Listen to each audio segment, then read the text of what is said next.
नमस्कार, मैं रविश कुमार। आप सबको पता ही है कि हमारा टीवी बीमार हो गया है। पूरी दुनिया में टीवी को टीबी हो गया है। हम सब बीमार हैं। मैं किसी दूसरे को बीमार बताकर खुद को डॉक्टर नहीं कह रहा। बीमार मैं भी हूं। पहले हम बीमार हुए, अब आप हो रहे हैं। आप में से कोई ना कोई रोज हमें मारने, पीटने और जिंदा जला देने का पत्र लिखता रहता है। उसके भीतर का जहर कहीं हमारे भीतर से तो नहीं पहुंच रहा है। मैं कोई डॉक्टर नहीं हूं। मेरा टीवी भी बीमार है। डिबेट के नाम पर हर दिन का यह शोर शराबा आपकी आंखों में उजाला लाता है या अंधेरा कर देता है। शायद आप इस पर सोचते ही होंगे। डिबेट से जवाबदेही तय होती है, लेकिन जवाबदेही के नाम पर अब निशानदेही हो रही है, टारगेट किया जा रहा है। इस डिबेट का आगमन हुआ था मुद्दों पर समझ साफ करने के लिए, लेकिन जल्दी ही डिबेट जनमत की मौत का खेल बन गया। जनमत एक मत का नाम नहीं है। जनमत में कई मत होते हैं, मगर यह डिबेट टीवी जनमत की वैरायटी को मार रहा है। एक जनमत का राज कायम करने में जुट गया है। जिन एंकरों और प्रवक्ताओं की अभिव्यक्ति की कोई सीमा नहीं है, वो इस आजादी की सीमा आपके लिए तय करना चाहते हैं। कई बार ये सवाल खुद से और आपसे करना चाहिए कि हम क्या दिखा रहे हैं, आप क्यों देखते हैं। आप कहेंगे आप जो दिखाते हैं हम देखते हैं, और हम कहते हैं आप जो देखते हैं वो हम दिखाते हैं। इसी में कोई नंबर 1 है तो कोई मेरे जैसा नंबर 10 है, कोई टॉप है तो कोई मेरे जैसा फेल है। अगर टीआरपी हमारी मंजिल है तो इसके हम सफर आप क्यों हैं? क्या टीआरपी आपकी भी मंजिल है? इसलिए हम आपको टीवी की उस अंधेरी दुनिया में ले जाना चाहते हैं, जहां आप तन्हा उस शोर को सुन सकें, समझ सकें, उसकी उम्मीदों और खौफ को जी सकें जो हम एंकरों की जमात रोज पैदा करती है। आप इस चीख को पहचानिए, इस चिल्लाहट को समझिए। इसलिए मैं आपको अंधेरे में ले जा रहा हूं। कोई तकनीकी खराबी नहीं है, आपका सिग्नल बिल्कुल ठीक है। ये अंधेरा ही आज के टीवी की तस्वीर है। हमने जानबूझकर ये अंधेरा किया है। समझिए, आपके ड्राइंग रूम की बत्ती बुझा दी गई है और मैं अंधेरे के उस एकांत में सिर्फ आपसे बात कर रहा हूं। मुझे पता है आज के बाद भी मैं वही करूंगा जो कर रहा हूं। कुछ नहीं बदलेगा, ना मैं बदल सकता हूं। मैं यानी हम एंकर, तमाम एंकरों में एक मैं। हम एंकर चिल्लाने लगे हैं, धमकाने लगे हैं। जब हम बोलते हैं तो हमारी नसों में खून दौड़ने लगता है। हमें देखते देखते आपकी रगों का खून गर्म होने लगता है। धारणाओं के बीच जंग है, सूचनाएं कहीं नहीं हैं भी तो बहुत कम। हमारा काम तरह तरह से सोचने में आपकी मदद करना है। जो सत्ता में है उससे सबसे अधिक सख्त सवाल पूछना है। हमारा काम ललकारना नहीं है, फटकारना नहीं है, दुत्कारना नहीं है, उकसाना नहीं है, धमकाना नहीं है, पूछना है। अंत तक पूछना है। इस प्रक्रिया में हम कई बार गलतियां कर जाते हैं, आप माफ भी कर देते हैं। लेकिन कई बार ऐसा लगता है कि हम गलतियां नहीं कर रहे हैं, जानबूझकर ऐसा कर रहे हैं। इसलिए हम आपको इस अंधेरी दुनिया में ले आए।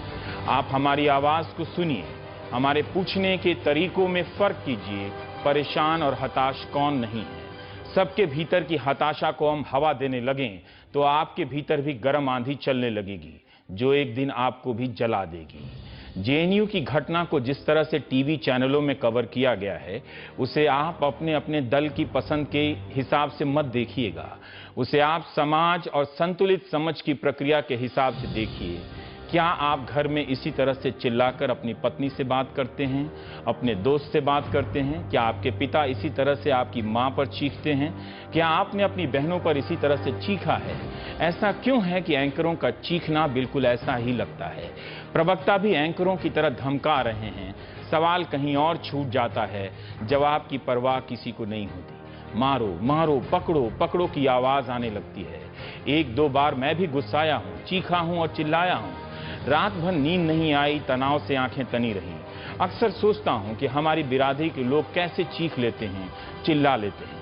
अगर चीखने चिल्लाने से जवाबदेही तय होती तो रोज प्रधानमंत्री को चीखना चाहिए, रोज सेनाध्यक्ष को टीवी पर आकर चीखना चाहिए, हर किसी को हर किसी पर चीखना चाहिए। क्या टीवी को हम इतनी छूट देंगे कि वो हमें बताने की जगह धमकाने लगे? हम में से कुछ को छांट कर भीड़ बनाने लगे और इस भीड़ को ललकारने लगे कि जाओ उसे खींच कर लाओ और मार दो, वो गद्दार है, देशद्रोही है। एंकर क्या है? जो भीड़ को उकसाता हो, भीड़ बनाता हो, वो क्या है? पूरी दुनिया में चीखने वाले एंकरों की पूछ बढ़ती जा रही है। आपको लगता है कि आपके बदले चीख कर वो ठीक कर रहा है, दरअसल वो ठीक नहीं कर रहा है। कई प्रवक्ता गाली देते हैं, मार देने की बात कर रहे हैं, गोली मार देने की बात करते हैं। ये इसलिए करते हैं कि आप डर जाएं, आप बिना सवाल किए उनसे सहमत हो जाएं। हमारा टीवी अब आए दिन करने लगा है। एंकर रोज भाषण झाड़ रहे हैं, जैसे मैं आज झाड़ रहा हूं। वो देशभक्ति के प्रवक्ता हो गए हैं। हर बात को देशभक्ति और गद्दारी के चश्मे से देखा जा रहा है। सैनिकों की शहादत का राजनीतिक इस्तेमाल हो रहा है। उनके बलिदान के नाम पर किसी को भी गद्दार ठहराया जा रहा है। इसी देश में जंतर मंतर पर सैनिकों के कपड़े फाड़ दिए गए, उनके मेडल तक खींच लिए गए। उन सैनिकों में भी कोई युद्ध में घायल हुआ है, किसी ने अपने शरीर का हिस्सा गंवाया है। कौन जाता है उनके आंसू पोंछने? शहादत सर्वोच्च है, लेकिन क्या शहादत का राजनीतिक इस्तेमाल भी सर्वोच्च है? कश्मीर में रोजाना भारत विरोधी नारे लगते हैं। आज के इंडियन एक्सप्रेस में किसी पुलिस अधिकारी ने कहा है कि हम रोज गिरफ्तार करने लगे तो कितनों को गिरफ्तार करेंगे। बताना चाहिए कि कश्मीर में पिछले 1 साल में पीडीपी बीजेपी सरकार ने क्या कितनों को भारत विरोधी नारे लगाने वालों को गिरफ्तार किया है, उनकी संख्या क्या है। वहां तो आए दिन कोई पाकिस्तान के झंडे दिखा देता है, कोई आतंकवादी संगठन आईसिस के भी। कश्मीर की समस्या का भारत के अन्य हिस्सों में रह रहे मुसलमानों से क्या लेना देना है? कोई लेना देना नहीं। कश्मीर की समस्या इस्लाम की समस्या नहीं है। कश्मीर की समस्या की अपनी जटिलता है, उसे सरकारों पर छोड़ देना चाहिए। पीडीपी अफजल गुरु को शहीद मानती है। पीडीपी ने अभी तक नहीं कहा कि अफजल गुरु वही है जो बीजेपी कहती है, यानी आतंकवादी। इसके बाद भी बीजेपी पीडीपी को अपनी सरकार का मुखिया चुनती है। यह भी दुखद है कि इस बेहतरीन राजनीतिक प्रयोग को जेएनयू में कुछ छात्रों को आतंकवादी बताने के नाम पर कमतर किया जा रहा है। बीजेपी ने कश्मीर में जो किया वो एक शानदार राजनीतिक प्रयोग है।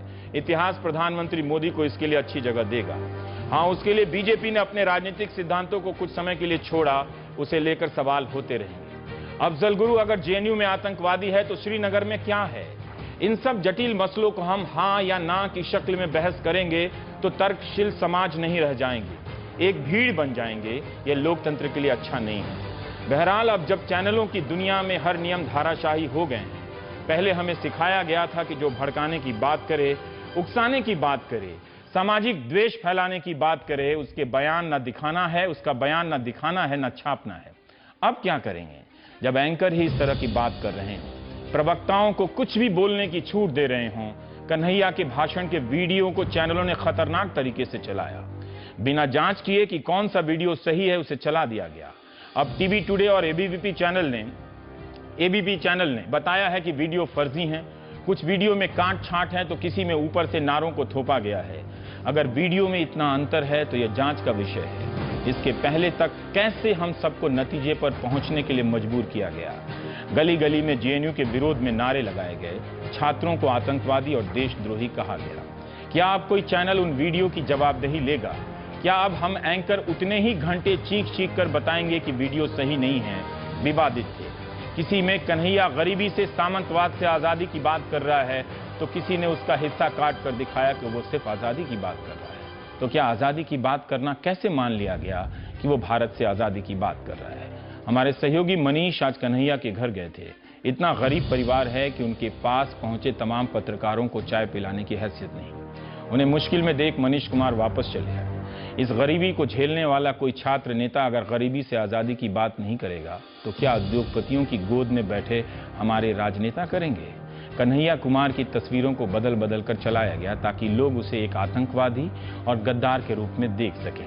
एक तस्वीर में वो भाषण दे रहा है तो उसी तस्वीर में पीछे भारत का कटा छटा झंडा जोड़ दिया गया, फोटोशॉप नक्शा जोड़ दिया गया। फोटोशॉप तकनीक से आजकल खूब हो रहा है। यह कितना खतरनाक है। सोशल मीडिया पर कौन लोग समूह बनाकर इसे हवा दे रहे हैं?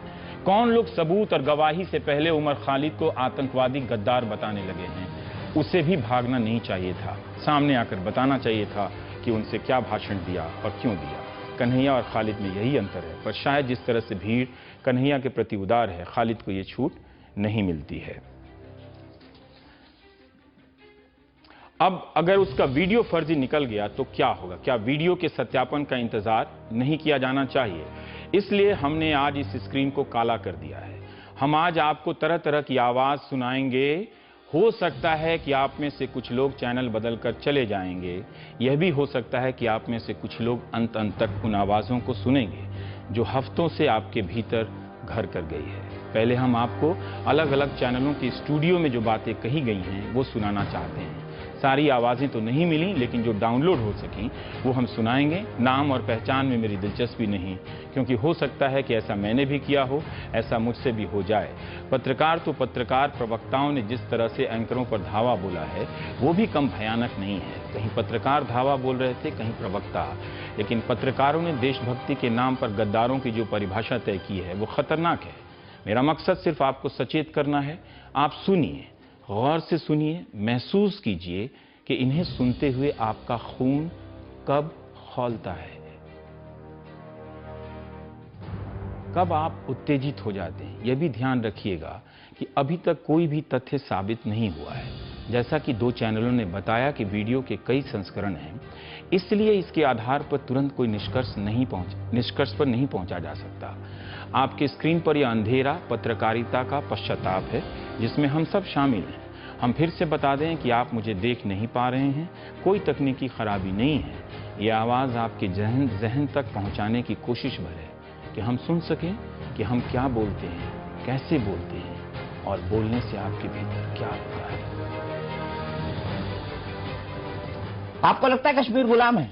आपको लगता है कश्मीर गुलाम है? बोलिए, जवाब दीजिए। मुझे लगता है कि मैं गुलाम हूँ। कश्मीर गुलाम है क्या? मुझे लगता है मैं गुलाम हूँ। इसका क्या मतलब है? और मुझे लगता है कि इस देश में हर एक वो इंसान गुलाम है। मुझे ये बताइए, भूख का जो भूखमरी से मर रहा है। डिटर्मिनेशन का क्या मतलब है? आप मुद्दे को डाइवर्ट नहीं कीजिए। मैं मुद्दे को डाइवर्ट नहीं कीजिए। भूखमरी की बात मत कीजिए। मैं बिल्कुल उसी की बात करूंगा, क्योंकि मैं उसी की बात करने के लिए आया हूँ। विरोधी नारे लगाते हैं, उनके मुंह से शोभा नहीं देते। आपके ऑडियो में कहीं मेरा चेहरा दिखा है? आपके ही साथी कहीं मेरा नाम दिखा है? आपके ही साथी। चलिए दिखाइए। हमारे साथी नहीं है, हमारे साथी नहीं है। आपने और आप इस दावे के साथ कह रहे हैं आपने देश का नागरिक होने के नाते आपको जो है एक FIR करना चाहिए इनके खिलाफ। अगर आप देश का नागरिक करना चाहिए, ये FIR आपको करना चाहिए। मेरी जिम्मेवारी है। जी हाँ, तो आप करिए, आप करेंगे FIR।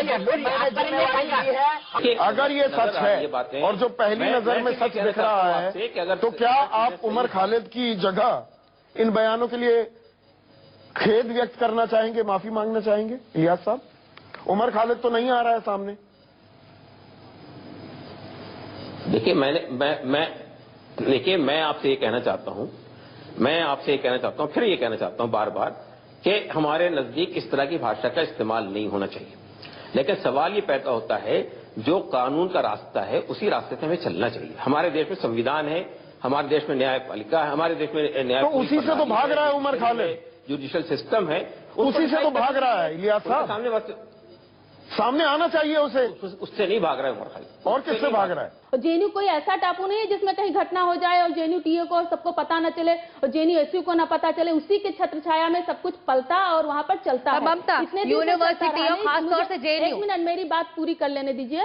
बात क्या है उस समय? नहीं, आप दूसरों पर सवाल उठा रही, मैं आपसे भी सवाल करना चाहूंगा। आप मेरा सप्लीमेंट्री सवाल सुनिए। नहीं, ऐसा नहीं है। वो आप सुनिए मेरा सवाल। जेएनयू नहीं, आप सुनिए मेरी बात पूरी कर देने दीजिए, फिर आपका सवाल। आप ये छात्र संघ का मंच नहीं बना सकती है ममता। ये आप एक नेशनल चैनल पर नेशनल डिबेट कर रही हैं, जो एक राष्ट्रीय संकट के तौर पर बना दिया गया। आप सुनिए मेरा सवाल, 1 मिनट सुनिए हमारा सवाल, नहीं तो मैं बिल्कुल आप मेरा सवाल सुनिए।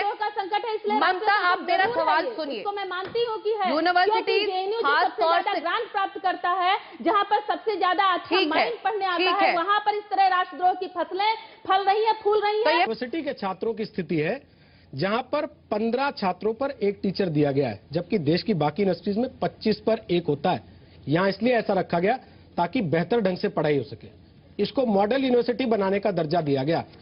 इस पर आप अपनी जेब से प्रति टैक्स पेयर 3 लाख रुपए अदा करते हैं, ताकि इस यूनिवर्सिटी से अच्छे अच्छे छात्र, अच्छे अच्छे एकेडमिशियन, अच्छे अच्छे विदेश सेवा में जाने वाले, अच्छे अच्छे IAS बनने वाले छात्र निकल सकें। लेकिन अगर वो पाकिस्तान जिंदाबाद के नारे लगाएंगे राकेश सिन्हा, तो हम उनसे क्या उम्मीद करेंगे? मैं कह रहा हूं कि देखिए, अफजल गुरु को ग्लोरीफाई करना ग्लोरीफाई। तो उन्होंने तो शहीद कहा है पीडीपी वालों ने। तो मैं लार्जर डेमोक्रेटिक उनसे कौन सहमत है? तो लार्जर डेमोक्रेसी में इनको भी एडजस्ट कर लीजिए। आप जब उनको एडजस्ट कर मैंने सकते क्या हैं, कहा? वो तो राजनीतिक दल है। रवीश जी मेरी बात का पूरा नहीं होने दे रहे हैं। उनके मुख्यमंत्री मेरी बात को पूरा नहीं होने दे रहे हैं। कोई भी संप्रभु राज्य अपने जमीन पर अफजल गुरु के पक्ष में नारा लगाने वालों को, पाकिस्तान जिंदाबाद करने वालों को बर्दाश्त नहीं कर सकता है। ये राष्ट्रवाद है। महबूबा मुफ्ती के अंडर में काम किया है, उनके साथ गठबंधन नहीं, वो उनको कोऑप्ट किया जा रहा है। आपने कोऑप्ट किया है कि उन्होंने आपको कोऑप्ट नहीं, उनको कोऑप्ट किया जा रहा है। चीफ मिनिस्टर, वो मुख्यमंत्री बनी थी जम्मू और आप डिप्टी सीएम बने थे। मैं कह रहा हूं उसने आपको किया कि आपने उनको किया। You are more dangerous to this country than Maoist terrorists. I wonder who is funding you. Omar, stop. Omar, stop. And now you will have to stop and hear me. Otherwise, I'm going to cut your audio off if you don't stop. The point is simply this. The point is this. Someone's going to call your bluff, and we are calling your bluff tonight. Someone's going to name you as anti-national, and I'm naming you as anti-national tonight. Someone's got to say and question who's funding you, and I'm asking you today who's funding you. We in India allow ample space for a diversity of views, be it political and ideological, and Mr. Omar, you are not the only... एंकरों की गर्माहट और गैर जरूरी नकली देशभक्ति ने लोगों में भरोसा पैदा कर दिया कि अगर कहीं सीमा है तो स्टूडियो में, अगर कोई मुल्क है तो वो टीवी स्टूडियो है, अगर इस मुल्क को कोई बचा रहा है तो वो एंकर जो साबित होने से पहले सबको गद्दार कह रहा है, देशद्रोही कह रहा है। हम जानते हैं कि भारत में देशभक्ति के नाम पर देश प्रेमी जैसी घटिया फिल्में बन चुकी हैं और मदर इंडिया जैसी बेहतरीन फिल्म भी। मदर इंडिया की देशभक्ति हकीकत फिल्म की देशभक्ति से कितनी अलग है। एक माँ अपने बेटे को मार देती है, एक सिपाही गोली खाकर वतन को अलविदा कह देता है। 18 तारीख को जेएनयू बचाओ रैली निकली तो 21 को रिफॉर्म जेएनयू के नाम से रैली निकलने वाली है। अब आप जो आवाज़ सुनेंगे दोनों पक्षों की रैलियों की आवाज़ है। पहले आप एबीवीपी की रैलियों की आवाज़ें सुनेंगे, फिर उसके बाद लेफ्ट और अन्य संगठनों की रैलियों की आवाज़ सुनेंगे। सुनिए कि एक घटना जिसके सबूत और तथ्य पर अभी कोई अंतिम फैसला नहीं आया है, लेकिन बात कहां से कहां पहुंच गई। इन आवाज़ों में कितना गुस्सा है, गुस्से से सोचने की शक्ति बंद हो जाती है।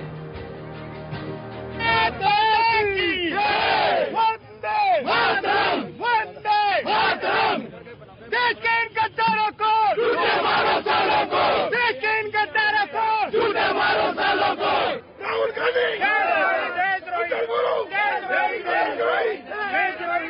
भारत माता की जितने अब जलाएंगे उतने मर जाएंगे। भारत माता की जेएनयू के गद्दारों को, जेएनयू के गद्दारों को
मैं आपको अंधेरे में ले आया हूं, आपका सिग्नल ठीक है। पटियाला कोर्ट में जो हुआ वो क्या था। वकीलों की एक भीड़ आई और पत्रकारों को पीट गई। वकीलों के साथ भी हाथापाई हो गई। सबने देखा मगर कोई गिरफ्तार नहीं हुआ। उल्टा जिस वकील पर मारपीट का आरोप लगा उनका स्वागत होने लगा। पटियाला कोर्ट में भय का माहौल बना। अब वकील भी रैली कर रहे हैं। उनकी रैली में भी अच्छी खासी संख्या है। सबने देखा कि वकीलों ने कोर्ट रूम में हिंसा की। अब वकील ही कह रहे हैं कि उन्हें बदनाम किया जा रहा है। पंजाब हरियाणा हाईकोर्ट बार संघ के वकीलों ने कुछ वकीलों की हिंसा की निंदा की है तो दिल्ली के ज्यादातर बड़े वकील इस मामले में चुप हैं। आप प्रदर्शनकारी वकीलों की बात सुन ही चुके हैं। उनकी रैली की आवाज सुनिए उनका कोई कुछ नहीं कर सकता, लेकिन कोई ये तो बता ही सकता है कि आप भीड़ बनकर किसी को अदालत तक आने से नहीं रोक सकते। आप उनकी आवाज़ को सुनिए, सोचिए, कल अगर आप किसी सार्वजनिक मामले में फंस गए और वकील जज से पहले जज बन गए तो क्या होगा? क्या वकील तय करेंगे कि कौन देश के खिलाफ है? अगर वो एक के बारे में करेंगे तो एक दिन आपके बारे में भी तय करेंगे। सोनल, मैं कल यहाँ नहीं था, आप बता सकती हैं कि हुआ क्या, आपने देखा क्या था? रवीश जी 125 के आसपास हम 2 बजे हियरिंग होना था। 125 पर हम सब कोर्ट रूम में वेट कर रहे थे। जैसे जनरली कोर्ट रूम होता है, बोरिंग पोस्ट लंच का एटमॉस्फेयर रहता है, खाली था एकदम, एंड कोई स्लोगनरिंग कुछ नहीं था। वहाँ पर जेएनयू के कुछ प्रोफेसर्स बैठे थे, हम थे, मीडिया का कंटिंजेंट था और कुछ लॉयर्स थे। रूम के भीतर? रूम के अंदर, मेट्रोपॉलिटन मैजिस्ट्रेट लवीन के कमरे के अंदर की बात है। ठीक है, वहाँ पर हम थे एंड वहाँ ऑल ऑफ अ सडन कुछ लोग आके बोलते हैं कि आप लोग कौन है, आप यहाँ पर क्यों बैठे हैं? ये जेएनयू नहीं है, ये आपका पाकिस्तान नहीं है, आप पाकिस्तान वापस जाइए। ये आपका पाकिस्तान नहीं है? ये आपका पाकिस्तान नहीं है, आप पाकिस्तान वापस जाइए। ये उन्होंने टीचर्स को बोला। फिर उन्होंने मेरी तरफ टर्न करा और उन्होंने कहा कि क्या आप जेएनयू के स्टूडेंट हैं? तो आई वाज लाइक, ये इतना अग्रेसिव क्यों हो रहे हैं? तो कहते हैं देखिए, आपको मार मार के पाकिस्तान वापस भेजेंगे और उससे पहले हम ये करें, आप ये कोर्ट रूम छोड़ के जाइए। वो इतना अग्रेसिव हो गया एकदम से एटमॉस्फेयर कि पुलिस वाले तुरंत आए। उन्होंने टीचर्स को तो एस्कॉर्ट, प्रधानमंत्री चले गए थे, वो आपको भी कह रहे थे कि मार मार के, उनको लगा कि मैं जेएनयू स्टूडेंट जैसी दिखती हूँ या जो भी है, उनको लगा होगा। वो बहुत ही, मतलब आप उनसे बात नहीं कर सकते, वो इतने अग्रेसिव थे। क्या वो वकील थे क्या? वो उन लोगों ने काले कोट पहने हुए थे, मुझे इतना पता है। वो वकील थे कि नहीं थे, आई डोंट नो। कन्हैया पे हमला क्यों हुआ? कोई हमला नहीं हुआ उसके ऊपर। क्यों नहीं? वो अंदर मीडिया ने देखा, मीडिया क्लिपिंग दिखाया उसकी। मीडिया ने नहीं, सबने देखा। अगर वो कोर्ट परमाइसिस के अंदर घुस के हिंदुस्तान मुर्दाबाद के नारे लगाएगा, मेरे ख्याल से कोई वकील क्या, कोई मीडिया वाला कोई भी नहीं सुनेगा इस चीज को। कोई नारे नहीं लगाए, वो तो पुलिस के साथ कोर्ट में पेश होने उसके साथ अगर आप मीडिया, आप लोगों को आप सारी न्यायालय के डिसीजन पे भरोसा है तो आपको उस चीज का इंतजार। आप सारी मीडिया वहीं थी जब गेट के ऊपर, गेट नंबर 2 के ऊपर इनके भेजे हुए लड़के काले कोट के अंदर कन्हैया जिंदाबाद, अफजल गुरु जिंदाबाद के नारे लगाए, जब भी तो आप लोग वहीं थे। आप उस लोग को, उसको भी नहीं दिखा रहे हैं। इसके अंदर वकीलों ने भी नारे लगाए गए थे। भारत माता की जय बोलना, कोई वंदे मातरम, भारत में कोई बुराई नहीं है इसमें। ऐसे ही तो वो लोग नारे लगा रहे थे, तो उसमें आप हिंदुस्तान में रहकर कोई, उन्होंने हमला किया है, उन्होंने माइंड डाइवर्ट करने की कोशिश करी गई थी, उसमें वो सफल हो रहे हैं। आगे भी आप लोग फिर ऐसे ही हमला करते रहेंगे? देखो, अगर मैं क्या, इस देश का कोई भी नागरिक अपने घर के अंदर हिंदुस्तान मुर्दाबाद के नारे नहीं सुनेगा। भारत माता की जय थी और हमेशा रहेगी। तो आप लोग ऐसे आगे भी हमले करेंगे? वो अगर हमें हिंदुस्तान के बारे में कुछ भी बोल के उकसाएंगे और हमें मारेंगे तो हम उल्टा जवाब जरूर देंगे। मतलब ये है कि कोर्ट के अंदर जाने से पहले इंसान अपनी सिक्योरिटी के बारे में अपने लिए करा के चले। देश का दुश्मन जाने से पहले 100 बार सोचेगा।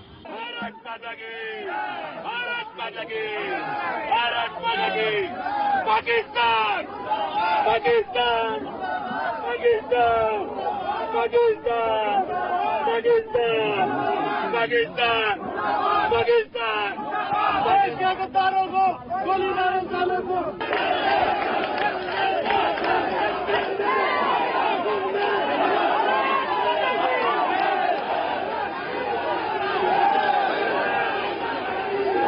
अतुल हट यार।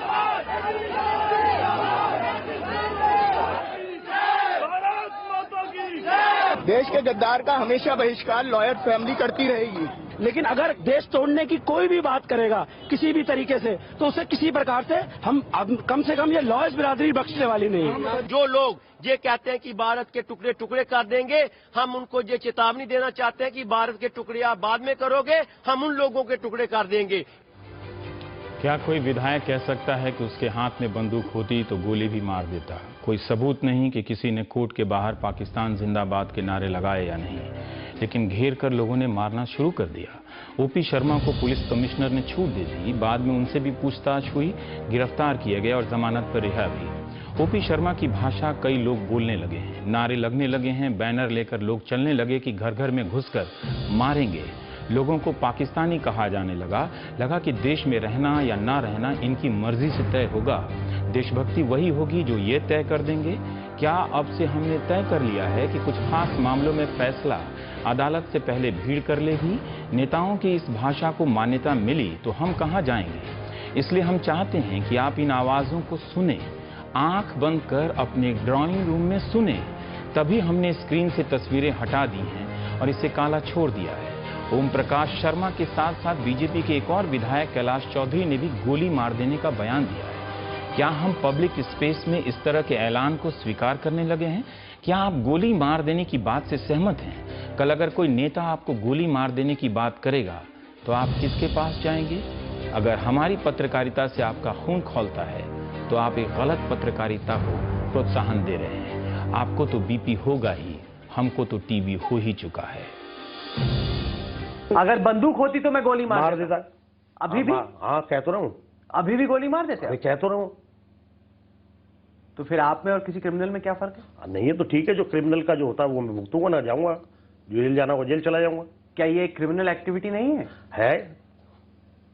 ये क्रिमिनल एक्टिविटी आपकी निगाह में है, मेरी निगाह में नहीं है। ऐसा राहुल गांधी जो इन लोगों के बीच में जहाँ पर भारत माता के मुर्दाबाद के नारे लगते हो और पाकिस्तान जिंदाबाद के नारे लगते हैं, उनके कार्यक्रम में जाकर अगर खड़े होते हैं, ऐसे देश के, मैं कहता हूँ राहुल गांधी जैसे लोग, जिसको ये सब कांग्रेस के लोग राजकुमार कहते हैं, मैं तो कहता हूँ ये देश का द्रोही है, देश का गद्दार है। ऐसे देशद्रोही को फांसी पर होना चाहिए, देशद्रोही को सजा होनी चाहिए और गोली शूट कर देना चाहिए। बिल्कुल तब तक जारी रहेगा जब तक जेएनयू में पढ़ने वाले देशद्रोही विद्यार्थियों को जेल का रास्ता नहीं दिखाया जाता है। आज 9 तारीख को जिस दिन ये देशद्रोही नारे लगे थे, उस दिन राहुल गांधी ने अपने ट्वीट पे लिखा था कि ये इनके खिलाफ कार्रवाई होनी चाहिए, और जिस दिन कार्रवाई शुरू होती है उस दिन वो दोगलेपनी की राजनीति करते हैं और आके उन गद्दारों के बीच में बैठते हैं और कहते हैं कि इन विद्यार्थियों का शोषण किया जा रहा है, और ऐसे जो छात्र संघ का अध्यक्ष है कन्हैया को का नाम रिहा किया जाए। इससे बड़ा देशद्रोह और कुछ नहीं हो सकता। और मैं भारत सरकार से, हम विद्यार्थी ये भी निवेदन करते हैं कि जो भी राजनीतिक का रोटी सेक रहा है इस पे और आके विद्यार्थियों का समर्थन कर रहा है, जो देशद्रोही नारे लगा रहे हैं, देशद्रोही गतिविधियां विश्वविद्यालय में फैला रहे हैं, उन नेताओं के ऊपर भी राजद्रोह का मुकदमा करके जेल भेजा जाए। और अन्यथा हम विद्यार्थी पूरे देश में इस तरह का तांडव करेंगे कि देशद्रोहियों को भारत से छोड़ के बाहर जाना पड़ेगा। भारत माता की जय। टीवी अगर एक को देशद्रोही गद्दार घोषित कर सकता है तो यकीन जानिए वो आपको भी, आप दर्शकों को भी एक दिन समूह में बांधकर गद्दार घोषित कर देगा। बिहार के बेगूसराय का कन्हैया आतंकवादी घोषित कर दिया गया है। अदालत ने अंतिम फैसला नहीं सुनाया है। पत्रकारिता में हमें सबको सिखाया गया है कि साबित होने से पहले हम कथित का इस्तेमाल करेंगे, जैसे हत्या में कथित रूप से शामिल। हम सब ने इस परंपरा को कब का छोड़ दिया। अब आरोपी कोई नहीं है। एंकर की अदालत में सब सजा याफ्ता हैं। कभी बीजेपी अपराधी है तो कभी कांग्रेस अपराधी है, कभी आप अपराधी हैं। टीवी चैनल अब एंकरों के हाथ का खिलौना बन गए हैं। वो महीनों तक गंद फैलाते हैं मगर एकाध मौकों पर अच्छा काम करके महान बन जाते हैं। अचानक लोग उनकी वाहवाही करने लगते हैं, अचानक आप हमारी वाहवाही करने लगते हैं। सोशल मीडिया में एंकरों के समर्थन या विरोध में आंदोलन जैसा चलने लगता है। हम सूचना के सिपाही कम रह जाते हैं, उन नारों के खिलाड़ी बन जाते हैं। उमर खालिद का नाम है कि उसने भारत के खिलाफ बर्बादी का नारा लगाया।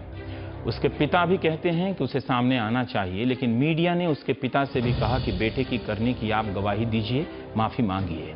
हम क्लीन चिट नहीं दे रहे हैं, लेकिन क्या किसी के पास ठोस सबूत है? उस सबूत की जांच कहां होगी? टीवी स्टूडियो में या अदालत में? या अदालतें और जांच एजेंसियां भी तुरंत का तुरंत काम करने के लिए मजबूर होंगी? आप उमर खालिद को लेकर उनके पिता, जानने वालों की आवाज को सुनिए और उनकी भी, जो उमर को आतंकवादी घोषित कर चुके हैं। विराट कोहली का फैन जिसने भारत माता का झंडा अपने घर में फहराया, 10 साल के लिए उसको बिना ट्रायल अंदर कर दिया। और इन लोगों को जो ये कहते हैं कि भारत के टुकड़े कर देंगे, ये सीधा सीधा देशद्रोह का मामला बनता है। इनके खिलाफ देशद्रोह का मामला डालकर इनको सीधा जेल में डालना चाहिए। और देश के लिए हमारी जान भी हाजिर है। वहाँ जो नारे लगाए गए हैं वो बहुत सारे ऑब्जेक्शनेबल नारे लगाए गए हैं, मैं उनसे सहमत नहीं हूँ। लेकिन ये फैसला होना चाहिए कि वो नारे किसने लगाए हैं। देखिए, हर तरह के लोग उसमें शामिल हो गए थे। वो प्रोग्राम था, ओपन प्रोग्राम था, उसमें कश्मीर के स्टूडेंट भी थे, उसमें एबीपी के लोग भी शामिल हो गए थे जिन्होंने पाकिस्तान की हिमायत में नारे लगाए, पाकिस्तान जिंदाबाद के नारे लगाए। तो और बहुत सारे वीडियो जो है वो टेम्पर्ड शक्ल में सामने आ रहे हैं। तो अगर किसी ने ऑब्जेक्शनेबल नारे लगाए हैं, देश विरोधी नारे लगाए हैं, तो इसका फैसला अदालत में होना चाहिए। लेकिन सर, ये जो वीडियो आया है उसमें उमर खालिद जो है वो ये कहते हुए दिख रहे हैं कि हर घर से अफजल निकलेगा। इसको किस तरीके से आप देखते हैं? नहीं, मैंने आपसे ये कहा है कि हम उन नारों को सब्सक्राइब नहीं करते हैं, उससे सहमत नहीं उन नारों से। उमर खालिद मेरा जूनियर है। आपका जूनियर है? अच्छा। मैंने हिस्ट्री में है, मैं जो है, लेकिन वो एक दूसरे ऑर्गेनाइजेशन बिलोंग करता था, मैं एक दूसरे ऑर्गेनाइजेशन में बिलोंग करता था। हमारा भी डिफरेंसेस भी था, लेकिन जिस तरीके से उमर खालिद को टारगेट किया जा रहा है, उनके पिताजी का मीडिया में ट्रायल हो रहा है कि आप बोलिए कि आपके बेटे के लिए आप शर्मिंदा है कि नहीं, ये बहुत ये भी पूछा गया, ये भी कहा गया कि आप मैं टीवी नहीं देखता इसलिए मुझे और जिस तरीके से, क्योंकि उस ऑर्गेनाइजेशन में उमर का नाम 7वें नंबर पे आता है, हाँ, उसमें सिर्फ एक आदमी उमर को टारगेट किया जा रहा है जस्ट बिकॉज, और कहा जा रहा है कि वो पाकिस्तान का एजेंट है, जैश ए मोहम्मद के साथ उसका कनेक्शन है। आज न्यूज़पेपर आया है कि 15 यूनिवर्सिटीज में वो इस तरीके का प्रोग्राम करने वाला था। ये बेकार से झूठ है। हम लोग 5-5 साल से हम उमर को देखे, he is a Marxist Leninist. There is no point in this kind of फिजूल का गैर जिम्मेदाराना बयान। उसने बयान दिया है, उसे कह रहे हैं कि वीडियो है उसका जो पाकिस्तान के जिंदाबाद और भारत के टुकड़े होने, एकदम बकवास है, उसमें कोई पाकिस्तान के जिंदाबाद ना है। हाँ, लेकिन कश्मीर को लेके, हाँ, उसके साथ मेरे भी बहस है। कश्मीर को वो लोग मानते हैं कि ऑक्युपाइड टेरिटरी है। हाँ, ये तो अमेरिका भी मानता है, बहुत सारे देश मानते हैं। सोशल मीडिया हमारी राजनीति का वो नुक्कड़ है जहां पहले से कुछ लोग तैयार रहते हैं। ये अपने दल की तरफ से बैटिंग करते हुए सिर्फ दूसरे की गेंद पर छक्का मारते हैं। घटना हुई नहीं कि हर बात में दलाल गद्दार लिखने लगते हैं। व्हाट्सएप के जरिए लोग कविता तक लिखकर अपनी भावनाओं को, इन बातों को पहुंचा चुके हैं।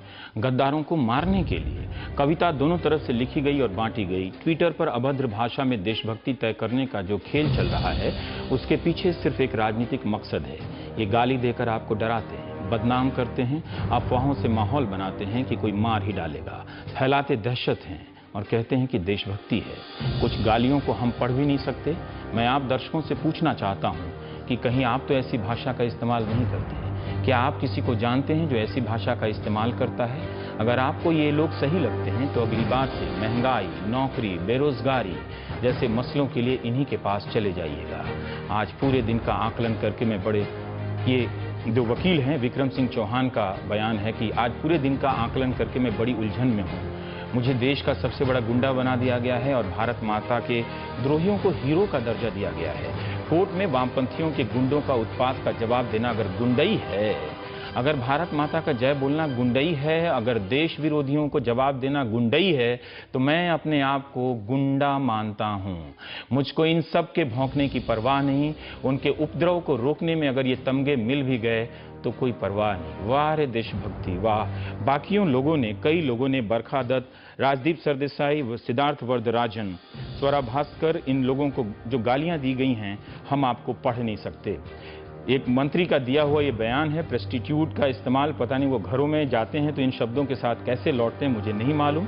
बरखा दत्त के बारे में किसी ने लिखा है कि you guys will sleep with Hafiz Mohammad to oppose Modi. मामला इस कोर्ट और घटना का है, इसमें मोदी कहां से आ गए? अव्वल तो मोदी को आना चाहिए था, इतने बड़े मसले पर बोलना चाहिए था।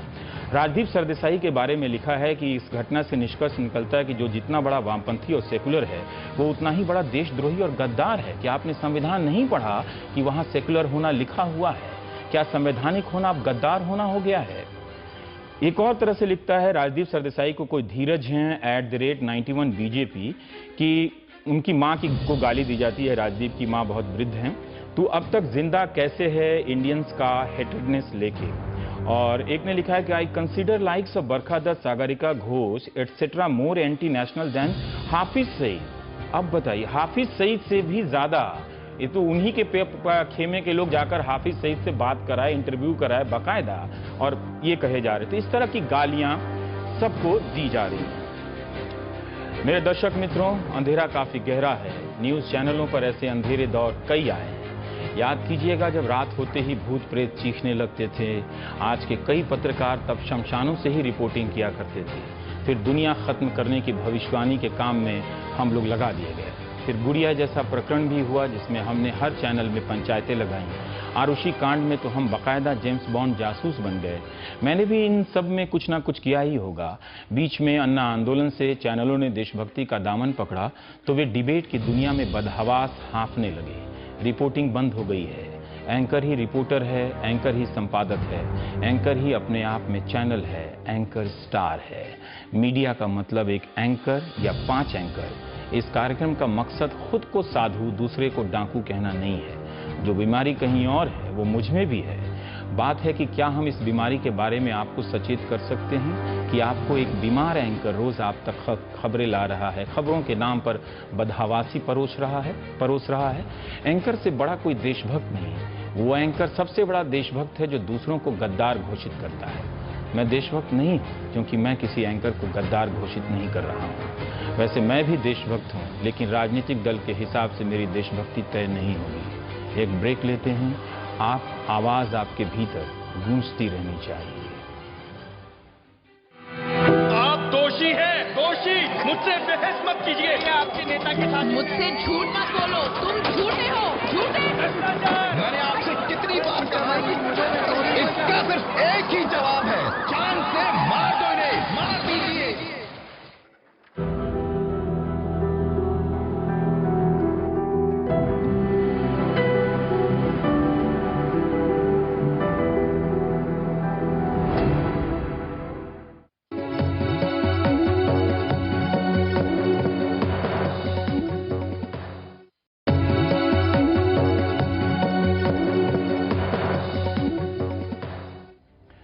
आज़ादी हमें 15 अगस्त 1947 को आखिरी बार के लिए नहीं मिली थी।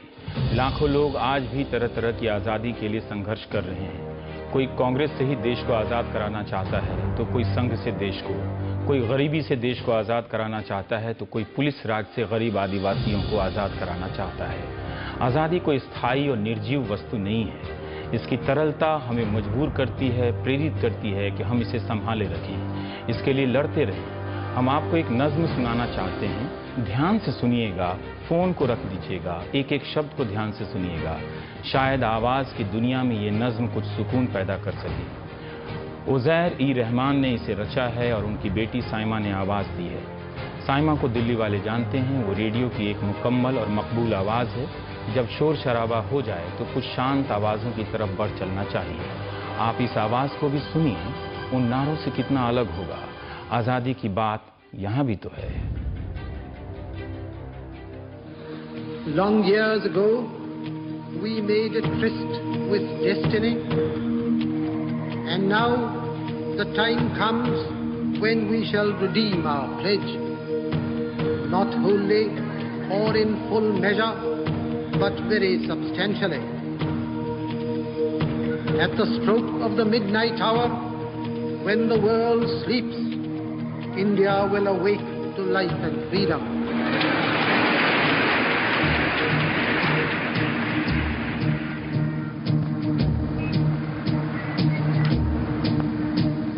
ये सच है, अब आजाद हैं हम, मिट्टी से सुगंध ये आती है। ऐ जान से प्यारे हम वतनों, अभी काम बहुत कुछ बाकी है।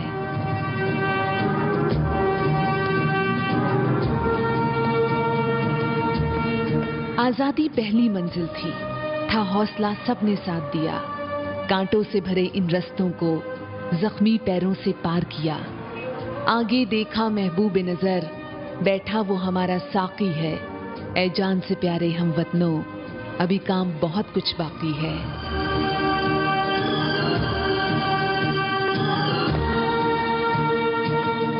जब ढोल नगाड़े बजते थे, हम जूझते थे बंद कमरों में। मंसूबों पर मंसूबे थे, गांवों के वो हों या शहरों में। हम थके नहीं, बढ़ते ही चले, कि आगे हमारा साथी है। ऐ जान से प्यारे हम वतनों, अभी काम बहुत कुछ बाकी है।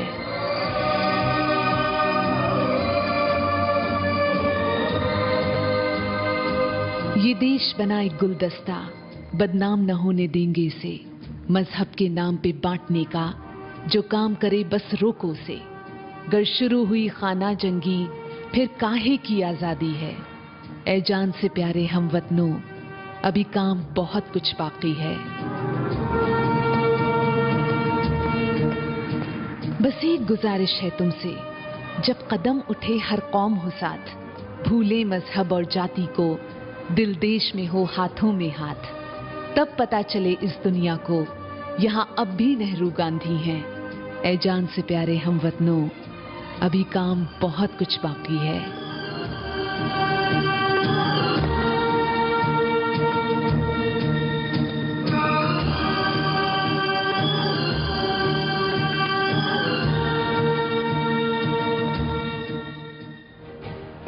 मेरे दर्शक मित्रों, टीवी का काम नहीं कर रहा है, वो कुछ और कर रहा है। आप सहमत हो या ना हो, मेरा ये मकसद बिल्कुल नहीं है। मेरे पास जितना उपलब्ध था उसी के दम पर बस इतना बताने की कोशिश की है कि हम अपनी सीमाएं लांघ रहे हैं। एनडीटीवी का ही ये प्रोमो है, अंग्रेजी चैनल के लिए बना था। प्रोमो के लिए नहीं चला रहा क्योंकि ये दिन भर चलता ही रहता है, लेकिन इसमें जो बात है उसे गौर से सुनने की ज़रूरत है। अब हम धीरे धीरे अंधेरे से लौट आ रहे हैं आपके साथ आंख मिलाकर बातें करने के लिए। दूसरों से ज़्यादा खुद हमें भी, दूसरे हमारी बात क्या सुनेंगे, क्या हम दूसरों की सुनते हैं? बिल्कुल नहीं। चलता हूँ, आप सो जाइए। नमस्कार। They say the zero is nothing unless it connects the dots and the real story emerges. Unless it captures the truth. They say the camera never lies. Unless it is the essence of India, of diversity and tolerance. Unless it reveals the wealth of nations and silences the barrel of a gun. Unless it reflects the sadness in the eye of the tiger as forests disappear. In fact, the dot is the center of your universe and of ours. The dot is the essence of NDTV. The essence of just one word: trust.